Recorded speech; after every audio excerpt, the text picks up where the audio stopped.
Hoy en Los retos de la política me complace estar con Cristina Puga. Cristina Puga es socióloga y doctora en ciencia política y profesora titular adscrita al Centro Peninsular de Humanidades y Ciencias Sociales en Mérida, Yucatán.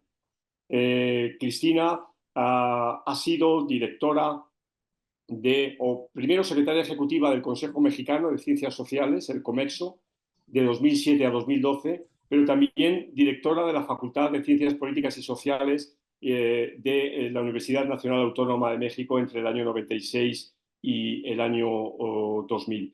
Ha investigado y publicado sobre política empresarial, acción colectiva, participación democrática y desarrollo de las ciencias sociales mexicanas.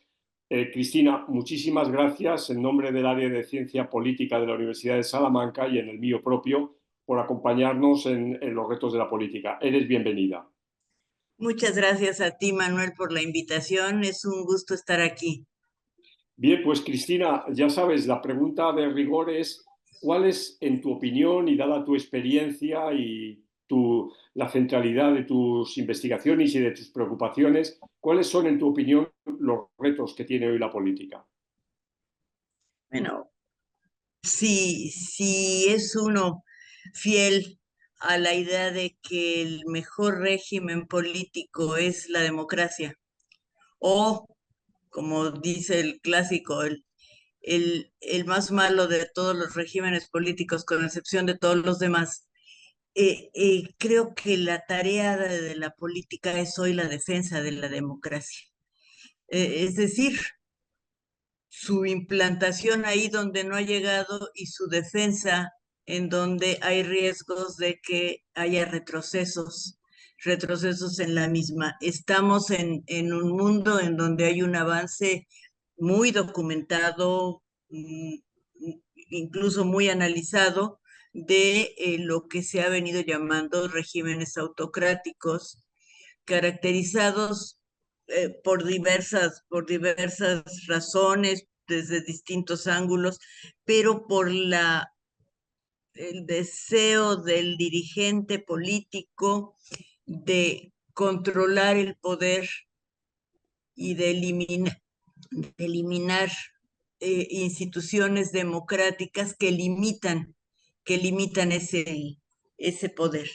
Eh, Creo que hoy una tarea de la política es recuperar y construir en donde haya falta la institucionalidad que garantiza pues los rasgos mínimos de la democracia, las libertades individuales, el respeto a los derechos humanos, el derecho a las elecciones periódicas, en fin, estos rasgos que hoy se ven amenazados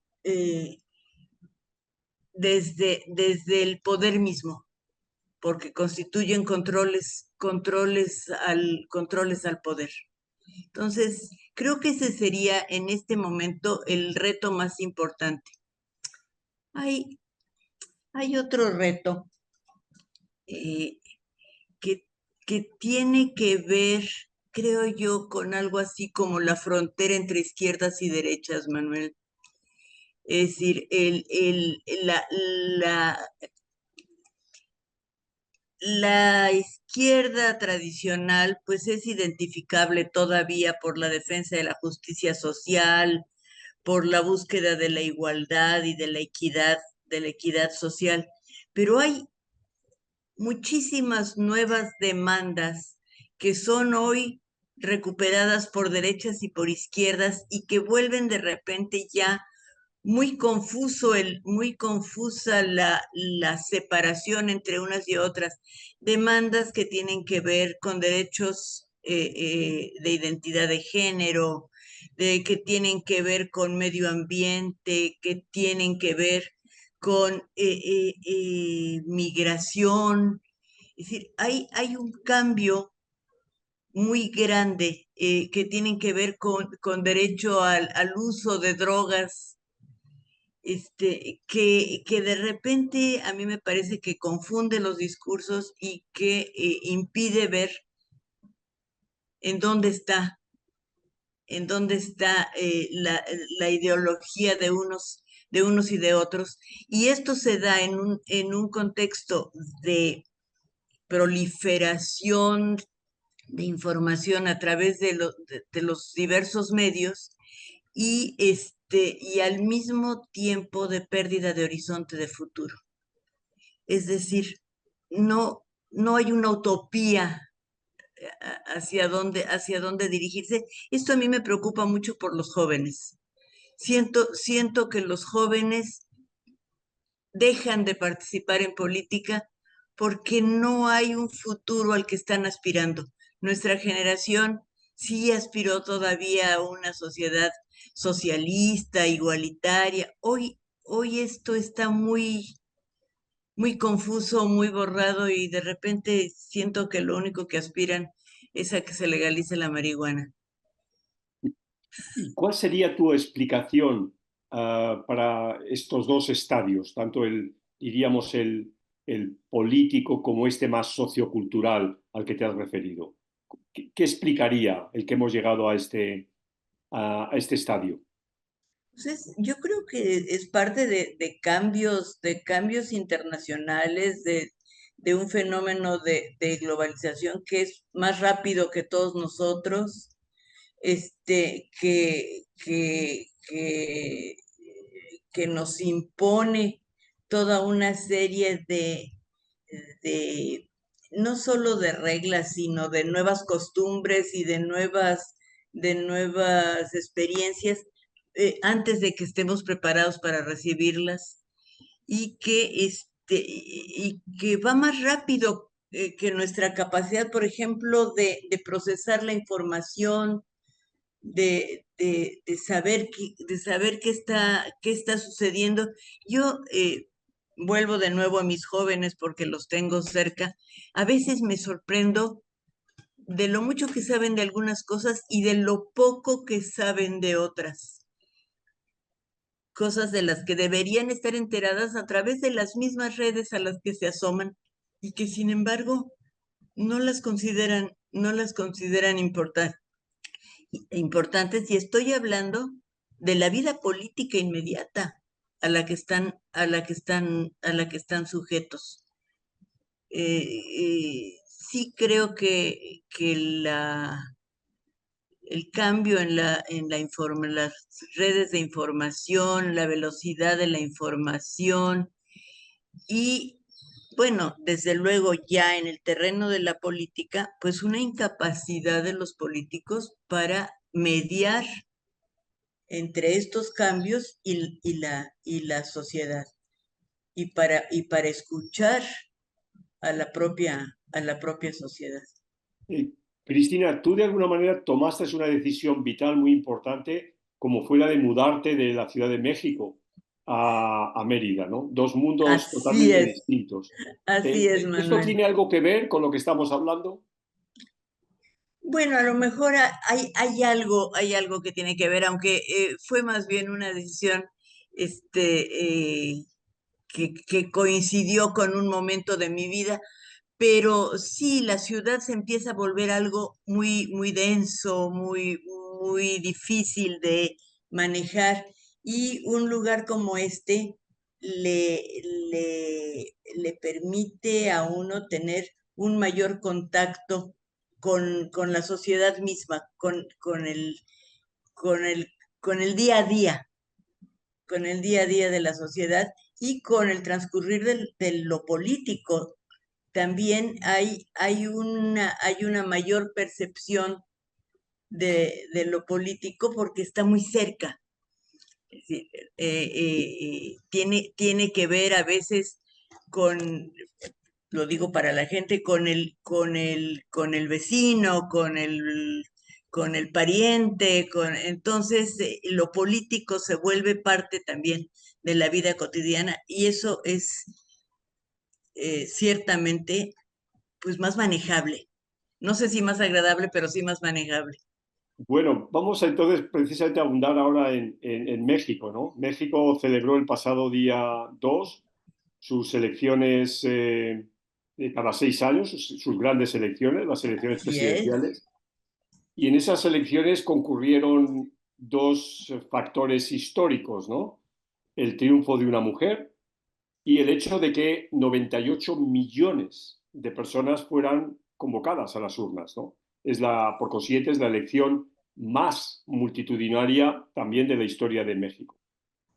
Bueno, han pasado, ya sé que ha pasado muy poco tiempo todavía y que habrá también espacio para repensar, ¿no?, lo que ha supuesto el tsunami del 2 de junio, pero me gustaría que abstrayéndonos de la realidad de ese día, nos plantearas, y sobre todo para una audiencia no mexicana, cuáles son los retos que en tu opinión confronta la política en México.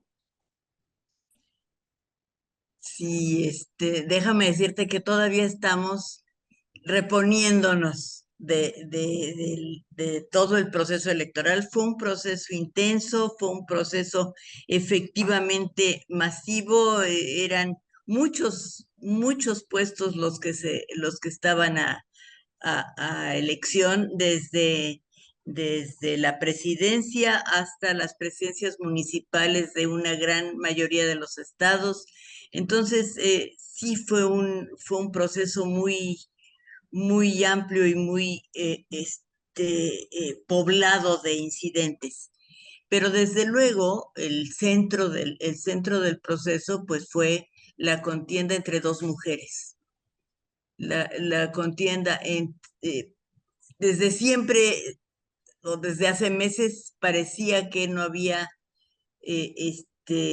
duda de que la presidencia la ocuparía una mujer, porque era o entre la candidata, digamos, oficial, la candidata del gobierno en turno, la candidata del partido Morena y de lo que se ha dado en llamar la Cuarta Transformación, que era Claudia Sheinbaum, y por otro lado, una candidata que surgió más bien como de la sociedad civil, que era Xóchitl Gálvez, y a la que hicieron suya los anteriores partidos, tanto pues los anteriores partidos que habían estado en el gobierno, tanto el PRI como el PAN y el apoyo del PRD que había sido el gobierno en la Ciudad de México. Entonces, estos tres partidos se coaligaron una vez que la propia Xóchitl Gálvez había sido reconocida por la sociedad civil y estuvieron detrás de ella en una campaña que pues digamos, se calificó de una campaña ciudadana en defensa de libertades ciudadanas. La verdad es que lo que parecía una campaña pues, exitosa y con un avance fuerte de esta segunda candidata, se vio totalmente avasallado por el triunfo de Morena, que fue pues un triunfo muy grande, no solo la presidencia, sino 6 de 7 gubernaturas, mayoría en el Congreso, mayoría en el Senado y mayoría calificada en la Cámara de Diputados, lo cual, si tú quieres, dejó un espacio muy pequeño a la oposición y confirmó algo que el propio partido gobernante venía buscando, que era pues una mayoría muy generalizada que le permitiera hacer los cambios que no había podido concluir durante el gobierno de Andrés Manuel López Obrador en los 3 años anteriores. Porque los 3 primeros años de Andrés Manuel hizo muchos cambios, pero después vino un Congreso dividido que ya no le permitió hacerlos. Hoy tiene una mayoría muy cómoda para hacer todo lo que le falta y la verdad es que pues es preocupante lo que le falta. Es preocupante porque su proyecto político se encamina básicamente a cambios en el Poder Judicial y a cambios en la organización del proceso electoral en México. Y unos y otros son, digamos, limitantes del poder ciudadano y de la capacidad de equilibrio entre poderes y, de una u otra manera, limitantes de la democracia. Entonces, creo que lo he dicho muy rápido, pero creo que lo que tenemos ahorita es un momento, todavía no nos reponemos del asombro, pero tampoco hemos procesado completamente lo que viene. Sabemos que va a ser difícil porque el presidente López Obrador tiene los próximos meses antes de la toma de posesión de la próxima presidenta para hacer los cambios con la ayuda del nuevo Congreso. Claro. Si la nueva presidenta quiere hacer, y no tenemos ninguna seguridad de que lo quiere hacer un viraje en lo que ha sido una política de avance autoritario, de polarización muy clara, una polarización, déjame decirlo así, que algunos ven como una polarización natural. La sociedad siempre está dividida entre ricos y pobres, entre quienes opinan de un modo y opinan de otro. El problema era que era una polarización calificada, o que ha sido una polarización calificada diariamente por el presidente. Quienes están con él son sus leales, son sus partidarios. Quienes no están de acuerdo con él son sus enemigos y los califica de enemigos, digamos, cuando los califica suavecito de neoliberales, de neoporfiristas, para referirse al gobierno de Porfirio Díaz en el siglo pasado. Cuando está enojado, de cretinos, de traidores a la patria, de nazis, de fascistas. Entonces, pues todo depende también del estado de ánimo, y todo esto, digamos, ha sido de alguna manera el trasfondo de toda la campaña electoral. Entonces, como quiera que sea, la nueva presidenta llega con una carga política muy pesada, y el viraje no va a ser sencillo. Y antes del viraje creo que se van a dar cambios importantes. Cristina, ¿podríamos encontrar algún paralelismo con la época, entre comillas, época gloriosa del PRI? Dice algún colega que vamos a volver a los 70 pero sin los Beatles. Sí, hay, hay un enorme paralelismo con la época en que el PRI, como partido hegemónico, controlaba todos los espacios políticos del país, y que además, esto fue además muy analizado, muy trabajado por los analistas políticos de la época. Esto lo hacía a través de una serie de facultades metaconstitucionales, ¿sí?, que incluían la capacidad del presidente para nombrar a su sucesor. Y no solo a su sucesor, sino a todos los puestos políticos de importancia en el país, por lo menos para palomearlos. Entonces, sí, el regreso del control hegemónico a un solo partido, en este caso Morena, pareciera regresarnos a una etapa que pensábamos que ya había sido totalmente rebasada. Y además, irónicamente, con muchos personajes de aquella época todavía inmiscuidos en tareas de gobierno. Así que un poco nos sitúa en pues una coyuntura que implica volver a empezar. De acuerdo.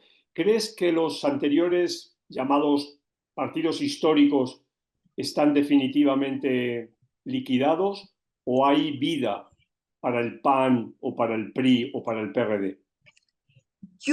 Mira, el PAN todavía ganó ahora una gubernatura, la de Guanajuato. Todavía, por ejemplo, aquí en Yucatán tiene cierta fuerza, ganó la alcaldía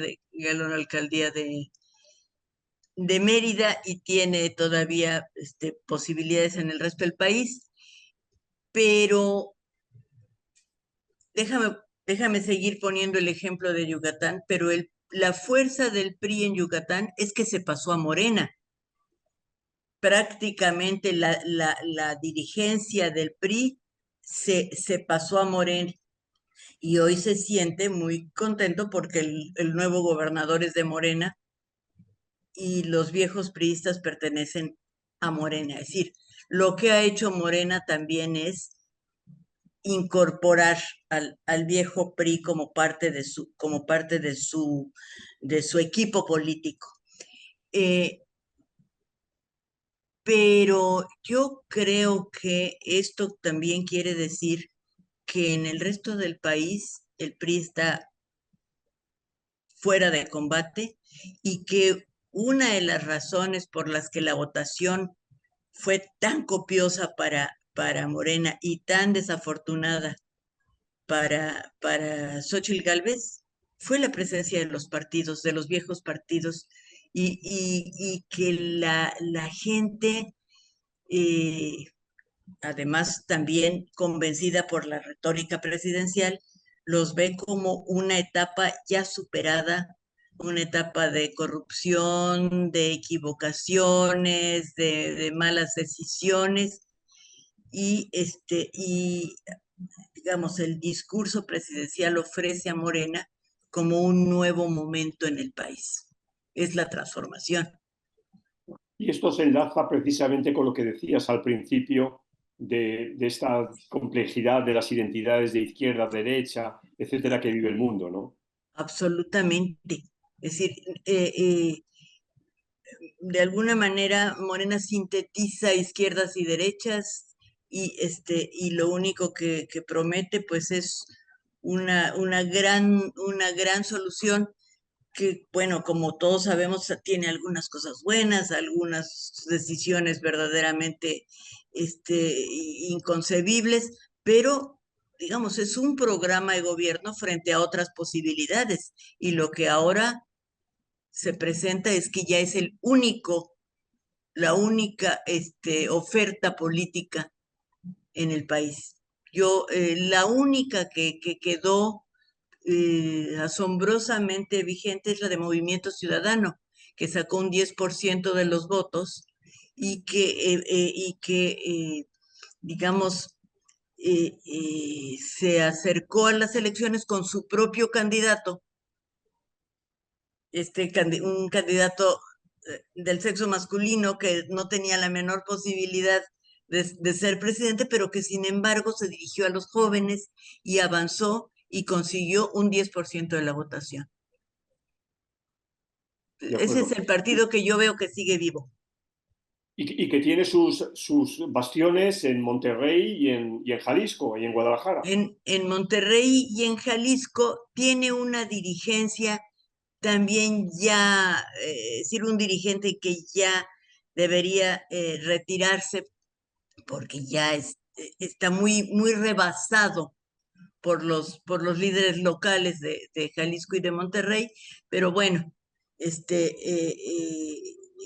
en esta ocasión tuvo un papel más bien marginal y dejó que el partido avanzara con el candidato, lo cual al parecer fue una buena estrategia. Ya para ir terminando, me gustaría que contaras a nuestra audiencia el argumento de un artículo tuyo, de un capítulo tuyo que creo que es bastante interesante, publicado muy recientemente en un libro editado por Miguel Ángel López Leiva y por Monsiváis, que cómo se sostiene la democracia, es el título del libro, pero tu capítulo con Valderrama se titula La política científica de la 4T y la resiliencia de una comunidad. Me parece que también para colegas ajenos, ¿no?, a los problemas de la comunidad mexicana, de la comunidad académica mexicana, me resulta interesante que nos cuentes un poco el argumento de tu trabajo. A ver si puedo hacerlo muy rápido.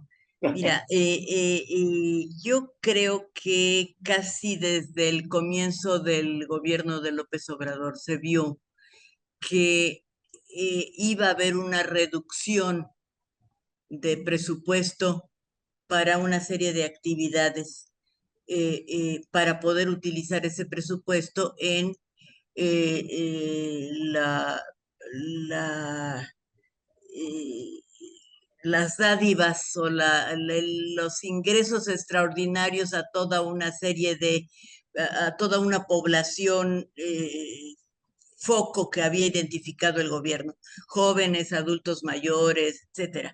Y entre estas poblaciones a las que había que quitarles presupuesto, pues estaban los artistas, estaban los cineastas, estaban todo lo que era la vida cultural y desde luego los científicos, la ciencia. Entonces viene desde el comienzo una política científica que se orienta por un discurso de austeridad, de una política científica que debe estar orientada hacia la utilidad, hacia su aplicación práctica, que entonces, digamos, lo que ha sido el CONACYT, que es la agencia promotora de la ciencia en México, pues va a privilegiar aquellas investigaciones que demuestren que son útiles al país y que son aplicadas al país. Esto va acompañado de una política, de un discurso de desconfianza a toda una ciencia que seguramente ha estado beneficiando solo a las compañías transnacionales y a los gobiernos extranjeros y que ha tenido en los años recientes un gran derroche de recursos con muy pocos resultados. Esto, desde luego, y lo digo rápido, pues parte de un desconocimiento de cómo trabaja el quehacer científico, que no es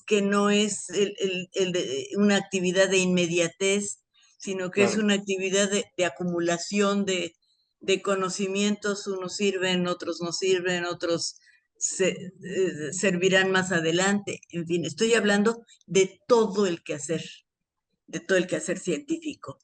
Y algo que se había avanzado en los años anteriores era algo que se llamó el Foro Científico y Tecnológico, el Foro Consultivo Científico y Tecnológico, que era un grupo asesor del propio CONACYT, formado por todas las academias, por las universidades, por representantes de las empresas y que de alguna manera era un lugar en donde se discutían decisiones, en donde se legitimaban otras. CONACYT lo utilizaba para plantear nuevas ideas y que se discutieran ahí.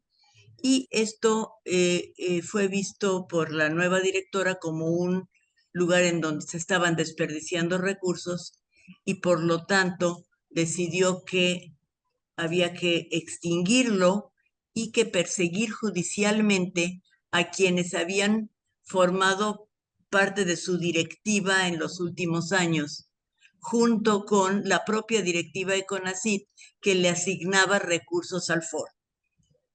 Esto a lo que llevó fue a la amenaza de encarcelamiento a 30 miembros del foro o de CONACYT, que eran todos académicos que habían hecho investigación en sus universidades y que fueron amenazados de cárcel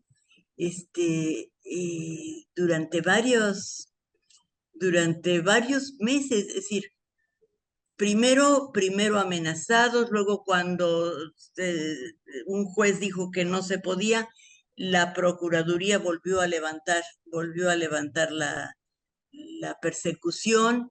Y yo te puedo decir que aunque ya se retiraron los cargos a una gran mayoría de todos ellos, todavía hay al menos 10 que siguen en proceso de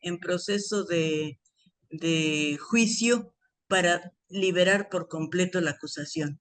Ha sido, ha sido un peso sobre la comunidad científica que ha estado ahí presente. Y bueno, mi artículo desde luego ve esto de la política científica, ve esto de la persecución y, digamos, cómo distintos grupos, en particular uno que se llama Prociencia, se levantaron para protestar en contra de esto y han mantenido pues una actitud vigilante y defensiva sobre las políticas, han evitado recortes excesivos al gasto, etcétera. Entendido, pues quede aquí tu testimonio, que creo que es especialmente relevante para los tiempos de incertidumbre que atravesamos. Cristina, muchísimas gracias por tu tiempo y por tus palabras, por tu saber para los retos de la política. Un gran abrazo. Gracias, Manuel, fue encantada de haber estado aquí.